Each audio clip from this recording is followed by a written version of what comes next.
What's going on YouTube? Cack and Balls here with another old school car audio video. This time, some of you guys may or may not have owned one of these. This is a MTX Black Gold BGA 2125 2 by 125 watt made in the USA goodness amplifier. This particular amplifier actually belongs to a friend of mine. Whenever he purchased it, the amplifier was actually painted red. Somebody had spray painted it. So he had asked me if I could end up doing something with it. I says, you bet. So I found some slightly textured black paint and ended up sanding down the red paint off of it. Found out that this amplifier was originally white and ended up painting it. So this particular amplifier was painted with the Rust-Oleum textured black paint. Same paint that a lot of guys end up painting their Rockford Fosgate amplifiers, their DSM amps with. I've had nothing but good luck with the paint, except for on one occasion. The paint, I tried speeding it up because it's a little cold out here in my garage, and it had a little bit more of a shine to it and didn't have a lot of the texture to it. But anyway, back to the amplifier. Like I said, this isn't my amplifier. I don't know a whole lot about it power-wise and whatnot. You obviously can probably look it up. So could I. Maybe I'll add the information to the description of the video here. But you've got your power, FLRC, left peak, right peak. It's kind of nice having amplifiers that kind of have that built-in ability to show you, can monitor your amp more so than some of the older amplifiers do. They just have power light and that's it. One thing that actually I was kind of impressed with this amplifier, and somebody ended up doing a hack job down here. They actually etched what the controls and everything were. So it didn't make a difference to me to go in there and sandblast these and sand the amplifier down because they had already roached the thing anyways. This thing was horrible before I got it. But RCA inputs, you got your gain controls over here. You got your speaker inputs. This end of the amplifier, I was never aware of this. Once again, I'm not an MTX guy by trade. I'm a Rockford Fosgate guy.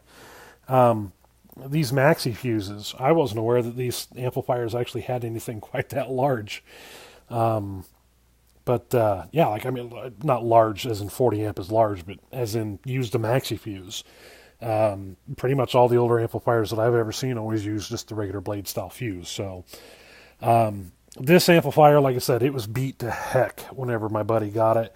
It's missing some of the hardware on here. I need to find those and end up replacing them eventually. Same thing with this end down here. It's missing some up here as well. The inside of this thing was awesome. It was very clean. It was very nice. No fix-its or anything like that done to it. I do need to get the hardware for here, which is the grub screws or socket screws, whatever you want to call them. On the bottom, it does have a built-in amp. I didn't bother to paint this down here, partly for the fact that you're never going to see it. So the fan wasn't working. I tried different fans out and ended up noticing that it wasn't necessarily this fan. It was an issue with the wiring for the fan. So I went back and ended up fixing that for my buddy. Fan works, kicks on whenever it's supposed to.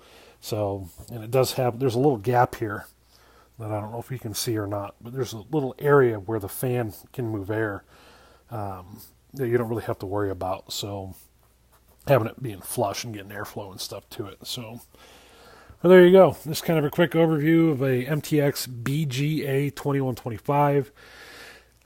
It'd be my guess, obviously, if you want to go off and play the fuse rating game, 40 amp fuse, 400 watts continuous, 200 watts a channel.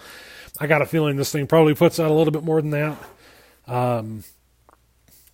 But you never know. Then again, it's rated at 125 watts. So this is one of those amplifiers that it would be nice to have bench tested just to see what it puts out, being an old school amplifier. And this supposedly is kind of a rare amplifier to come across as well. So, but that'll be about it. So have a good day, guys. Have a good night, whatever time of day it is that you're watching the video. So be sure to check out my other videos. I'm trying to expand the content I figured that the more content there is, the more viewers, the more subscribers I might be able to get. So if there's something you'd like to see or any comments or suggestions, feel free to drop me a line. I'm trying everything I can to a point to get more viewers to kind of help people out and just to kind of, go back and see what's there old school car audio wise and whatnot. So if you have a page that you do the same thing that I do, feel free to throw a link down here in the comments. I'd be more than happy to check it out. I watch a lot of Big D Wiz and Steve Mead videos, and Doug Bernard at Amplify on his channel, Soundman CA. So, feel free to throw some links up down there. I really don't care. It's not anything that I'm concerned about. You're pulling views away from my videos and stuff. I just want to get more of a video base out there for people to show and tell, basically. So, anyways, that's it. I'm cold. I'm going to go back inside the house and warm up. So, have a good one.